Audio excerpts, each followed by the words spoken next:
This week, we air our 8th pre-recorded segment called Say Easy, Do Hard. Inspired by my co-host Jason Albuquerque, we discuss data inventory and classification. In order to protect data, we need to know where it is and what it's used for. Easier said than done. Business Security Weekly starts now. This is a Security Weekly production for security professionals by security professionals. Please visit securityweekly.com/subscribe to subscribe to all the shows on our network. It's the show where we explore the business of security to improve the security of business. Your trusted source for actionable insights on leadership, communication, and innovation. Get ready for Business Security Weekly. Welcome to Business Security Weekly. This is episode number 383, recorded January 29th, 2024, but will air on February 2025, for President's Day. I am your host, Matt Alderman. Yeah, I got to go update my script, boys. Joining me for this segment today are my co-hosts. First, Mr. Jason Albuquerque. It's been a minute. It's been a minute, yeah. I mean, with holidays and, you know, I was a little ill. I have a little illness going through the family right now, but I wasn't able to be on the last BSW. But at the end of the day, doing well. This is going to air, I think, after the Super Bowl. So it is. I don't know. Predictions? What do you got? Predictions. Well, so Kansas City, I think, squeaked one out. Big time. And I'm telling you, Saquon Barkley looks really, really good nasty. Running the football. Saquon is nasty. He is a beast. He's a beast. I'm picking Philly all the way. The only thing I would say is that their additional teammates with the zebra stripes on the KC side may shift some calls, but hopefully Philadelphia can just put a pounding on them and not even have to worry about that. Yeah, agreed. And you missed 3 weeks in a row of me wearing Ohio State gear for the national championship game. Congratulations. That was a great run. Such a great run. I tried to get tickets. I told everybody I had flights, I had hotels, but ticket prices for that game you cheaped out, man. You didn't want to drop the $3,000. You're rolling in that big money now. I think absolutely, it's absolutely insane. I mean, I would love to be able to go to Army Navy, but I looked at tickets. When they had it here at Gillette. They were absolutely insane. And you couldn't even get them. I mean, they were gone. They were gone by the time I was able to even look. Yeah, it got outrageous. And I was taking the oldest and the youngest. I mean, I can't drop $10,000 on tickets. Yep. Like, it's just, that's painful. Also joining for the segment, Mr. Ben Carr. Welcome back, Ben. Yeah, good to be here with you guys. Nice to have Jason back in the studio. Don't cough on us and get us all sick. But that's it. Looking forward to the discussion. Remote is a beautiful thing. Yeah. Good to have you back. One quick announcement before we jump in. Security Weekly listeners save $100 on their RSA Conference 2025 full conference pass. RSA Conference will take place April 28th to May 1st in San Francisco and on demand. To register using our discount code, please visit securityweekly.com/RSAC25 and use the promo code 5U5SecWeekly. I'm already registered. Got my pass. I'm going. Hope to see you all there. Are you going, Jason? I am not this year. No, I'm not going this year. Jason, we could all three be there, set up a booth, have an autograph. You're going to be there too? Session. All right. I may have to rethink this.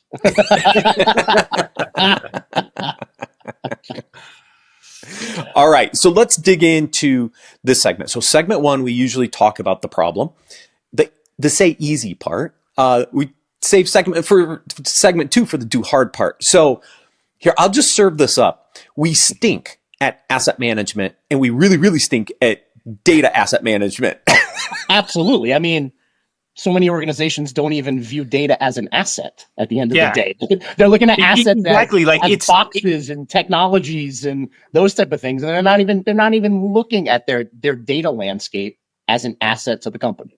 It's always amazing how it's not even really considered in the taxonomy for asset management, right? And not having that is your most valuable asset, right? Like the server's not really the asset; it's the data on the server, right? Exactly. Or the cloud app that's serving up your information, And so we haven't gotten down to actually what matters to the business, and that's I think what's always been frustrating from a CISO perspective is really hard to get that information because the business doesn't know it. That's right. And the business isn't willing to change the way they've always done things either. It's hard for change to happen, right? I mean, we've talked about it so many times and I've evangelized for it so many times that when you look at your asset landscape, it's everything from the pieces of hardware that you have to the pieces of software that you have to carrier lines that you have with telco to your data landscape to your people. You have people that have access to things. You have people who may be working for other companies. You have contractors coming in doing things. Those are assets as well. So, you know, once the business can realize that assets are a very comprehensive term when it comes to at least cyber risk, you know, we're not going to be able to put that focus on it. Data is an asset. Your information. And when you think about recovery and resilience, like you could, you know, I don't know, people data, they're about the same level, right? One could say that someone could bring in, you know, for a lot of roles, you could bring in somebody else to do that same role potentially. But if you lose the data, if you don't have the data, like how do you get it back? In a lot of cases, it's irretrievable, right? Or the data, it would take a long time. And so the resiliency, it's super easy to buy a server. It's super easy to stand up, you know, a virtual asset. Get another web app, transpose out, but it's not easy to get the data back. And so as a resiliency and recovery perspective as well, data is where it's at. That's the center of everything. It's the gold, right? It's the oil, it's the gold, it's the valuable asset of the company. Yeah. What shocks me is that when we think about what attackers are after, they're after the data. Right? They want your credit card number. They want your personal identifiable information. They want the data. But yet organizations haven't figured out how to inventory, classify, and protect that data. It is the holy grail. And I've said this for years, right? When I came out and said the only three controls that a CISO can control at the end of the day is applications, users, and data. I may not own the infrastructure. I may not own the network, right? But I have to own those three. Yep. We made some progress on the application and user side of the house. I think we have made some progress. We've seen some really interesting consolidation on the user side with identity and the different identity providers bringing that together. We've done a lot on the application side over the past, 5+ years in better protecting applications. But then we look at the data piece, which is driving really your business. Yep. And yet we're still not there. No, and it's because it's the do hard portion of this, right? It takes, quote unquote, a village. It takes your technology, it takes your people, it takes process, it takes your relationships to be able to get this done. And then on top of it, think about how many different types of data we're dealing with, right? Mm-hmm. We're dealing with unstructured data on-prem. We're dealing with unstructured data in the cloud. We're dealing with structured databases. We're talking about third-party applications that are SaaS cloud applications. The data sprawl is immense. We're talking about, data that could be residing on endpoints. And if you have thousands of users, right, you can have data on those endpoints. So the sprawl is just so massive. Yeah. I ran a kind of this data classification program at Nokia way back in the day, right? Long time ago. And we kind of looked at this. And one of the epiphanies that I had, interested in your thoughts if you see it the same way, is that when we look at data, we typically look at the asset piece of, again, the system, the application, the hardware, like the location of where it is. Part of that's because I think we've never gotten to the point where we realize that data is actually an asset. And as such, like we need to look at the way we handle data differently. 100%. When data travels across the network in a packet, like, we're only tracking that system or the app or the server because we actually don't have anything like in the native context of the data that travels with the data that says, essentially like encapsulate it and say, this piece of data has this classification, this severity, so the data in essence, like if you put it in the cloud, if you put it locally, like you don't know unless you're tracking the thing that it's on. You can't actually track the data itself. And so I think for 30, 40 years, we've missed this about changing the way we do the comms for the data itself and actually tracking the physical piece of data and locking the data down, not locking the system access. Sure. I 100% agree. I think the only difference is now is that the technologies are here, right? And we can talk about that later in the next segment because now you can be doing those things, right?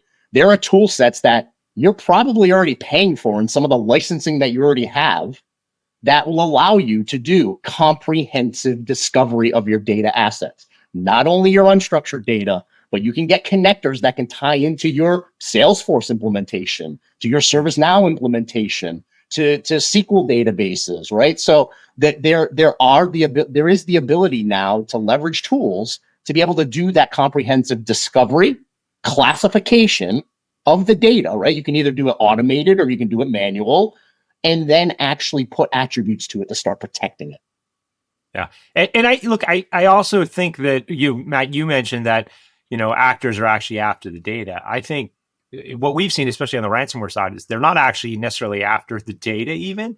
Like, they're after preventing you from having access to the data or making it so painful around the fact that they know what your data is and can expose it to other people that there's some value attributed to it. And so the way we look at data and the way we look at access to data, I think, is ever more important, that we really focus on the impact, right, as opposed to the actual data itself. 100% agreed. I mean, it's all about the motivation of the malactor, and we know the malactors these days are very interested in money, right? Money. At the end of the day, yes, we have our nation states, but we also have, the majority that we're seeing right now, at least that we're seeing hit the media, is the ones who want money, right? They're at the end of it, they want money, and if you can protect that data, they could take it, they could, bring it on to their location. And if it's worth nothing because they can't open it and they can't do anything with it, they have nothing, right? At the end of the day. So if the protections travel with the data, right, that nullifies what these ransomware organizations are going to be doing. Is it, I guess, an interesting question is it worth more to the attacker to have the data to sell it, like credit card data, etc., or is it more profitable for them to lock up your data and get a ransomware payment? Well, I think it's both at the end of the day, right? Because I think at the end of the day, the organizations want to see disruption, but more and more we're seeing that they're not even locking up the majority of systems anymore. They're just showing proof of exfiltration and saying, "Pay me, or I'm going to release it." That's happening more and more, right? Because so at the end of it, we're getting back. I've been using this term velocity, right? Like to talk about a lot of stuff. And it seems to be, for at least for me right now, it's the word of 2025 when it comes to security and malicious actors. When we look at, you had it 100% correct, Jason, like it's about the monetary impact and how they can gain a monetary gain out of this. And the quicker they can get that, the better, right? So we're seeing a couple changes, like this whole RAS ecosystem. It's okay. Instead of me trying to be low and slow and persistent and exfil data and not let you know about it because I'm going to use it for some like competitive advantage in another company, threat actors are saying, no, I just want to get the data out, right? That also changed the encryption side, where they're saying, yes, they still do encrypt, but there's that second, third, fourth, there's the continued and larger impact of the actual physical extortion is really what it is. Of, hey, I have this data. Do you want anyone else to see it? Then go into your customers, then go into their customers as far down the chain as they can. The monetary size, the velocity of that gain is so much bigger that, they still encrypt because they can get something out of it. But the later stages are where really all the money is being made right now. 100%. 100%. I mean, I've seen so many instances where, the encryption of endpoints only gets so far, then gets mitigated, right? And it's not enough to impact the business. But the side of the aisle that is impactful is the fact that they have all this data now. Yeah, as soon as you encrypt, there's awareness, right? So encryption is the last step, not the first step. Because if they start encrypting, you start running mitigation strategies and trying to stop it. You cut off network access so there's no spread. Where if they can get all the data out, and if you still haven't figured that out, then they encrypt. That's just icing on the cake for them. Exactly it, right? It's their graffiti on the wall saying that they were here. In a lot of instances. So to get data out of a network requires external connections and bandwidth. Don't we have solutions in place that can detect massive amounts of data movement that would kind of clue people into the fact that somebody's trying to get all my data offsite? Yeah, but they're getting smarter. So they're changing the way they exfil. They're using your systems to exfiltrate the data, right? So you're blocking stuff to known bad locations, right? But now they're starting to like, I'll put it up to OneDrive and then move it out of OneDrive, right? I'll put it up like, so this concept of them figuring out how to get around you is where all the intellectual property is. But that being said, right, side. it's all about what you're monitoring and what you're alerting on as well, right? Because there are monitoring controls and alerts that can say if the X size of data starts going out of the network, alert or stop it, right? Especially up in Azure. I mean, in M365, there's a ton of controls, and we can talk about it later. Stuff that you may already be paying for that you can start enabling in something like a Microsoft Purview, right? Where you can get that data classification, you can get that information protection, you can get that alerting, you can get that automation and stopping it from being exfiltrated. So there's a lot there that we can talk through. And the large amounts of data that we're using right now, like data is the currency, right? So we're using a lot of data. And so when someone looks at a large data exfil going out of their environment, is it normal activity, right? Like, is it 100%. Good, right? So it's not just the size; it's a complex thing to actually figure out and identify. This is ransomware versus 100%. I mean, not even known good, unknown good, right? Like, we didn't even know we were connecting to that application. Right, and the last thing you want to do is stop the business, right? Yeah. Do you want to be that organization, that department that stops the flow of data going into the corporate business intelligence system? No, you don't. Right? Only if you don't want to stop corporate dashboarding. You don't want to stop business intelligence from happening, right? You don't want to be throwing a wrench in that. So you're absolutely right. I mean, the fingerprint right now, it's hard to see through because it could be that you're moving data to a data warehouse. It could be that you're moving data across the network for a specific reason for the business, because we are dealing with so much data these days. And it gets back to gets back to the first point. It's why it's really important to understand what your assets are, right? 100%. Because we don't have that information. When the security guy goes, oh my God, there's a lot of data going here. Who do I ask and figure out whether that's a good connection? That's it. I don't know. Like, I don't know what that data is. I don't know what the asset is. I don't know where it's going. Somebody stood up an app and didn't tell me. I don't want to interrupt the business. So like all those things they transition the power into the threat actor as opposed to into the security team to make really informed decisions. That's again, moving to the do hard part. That is right, but at the end of it, in order for us to start making any type of headway, number one, you set it right out of the gate. You need to know what you have. You have to do a comprehensive discovery, and that comprehensive discovery is going to be a multitude of things that happen. It's going to be you're going to use some level of automation to do it. There's going to be some manual inventory that's going to happen. Every organization is going to have to do some level of manual inventory, right? Then you're going to have to do some level of data mapping. So you know where the source of the data sources are and what data types there are. But then, hey, there's going to be collaboration involved, because once you have some level of visibility into what's going on within your organization, that's just the beginning. That's where the conversations start. That's where the collaboration starts. So Jason, what's the average tenure of a CISO like in the enterprise? Just what were we talking? 18 months, I think the last time we talked about, right? Okay, you're a new CISO. You come in. How long does it take you to have the conversations with people just to get the relationships? Probably right? 24 months by the time. How long is it? Right, like by the time you're at that point, like the business is going. Why hasn't anything changed? Like we're not seeing this, but they're not investing the time to get the relationship so the CISO can actually communicate effectively and the team can work in the community. Then on top of that, you've got to. Okay, how do we actually create the taxonomy and understand what the assets are and where they are? Okay, now how do we put controls in place? All right, now how do we start monitoring? Like, that's a lengthy cycle. So you're outside of that window already. And like, it's almost like we're not giving the cure time to work before we throw it out and say, let's try something new. 100%. And I don't know if it's just because of ego or something like that, but I truly believe that a well-defined and well-built program should outlast the lifetime of a CISO. It should follow to the next CISO and the next CISO and the next. Maybe you're tweaking it, maybe you're continuously improving it, but it shouldn't have a grenade thrown in it and blown up, right? So, as we go into these, if there are existing programs that have a great foundation and are doing yeoman's work within the organization, don't blow it up just because of the ego. Let it rip and continuously improve it. But how many of those programs are trying to address the data problem I know exactly. As part of the the problem program, is right? it doesn't exist. Right. That's the shiny ball syndrome, right? Like everybody wants to follow the most interesting, coolest thing, right? If you're not talking about Blinky AI, lights. quantum, like, Yep. but it's the one, again, like vulnerability management, asset management, like that's the low cost stuff to do, but it takes a long time. To say easy, do hard.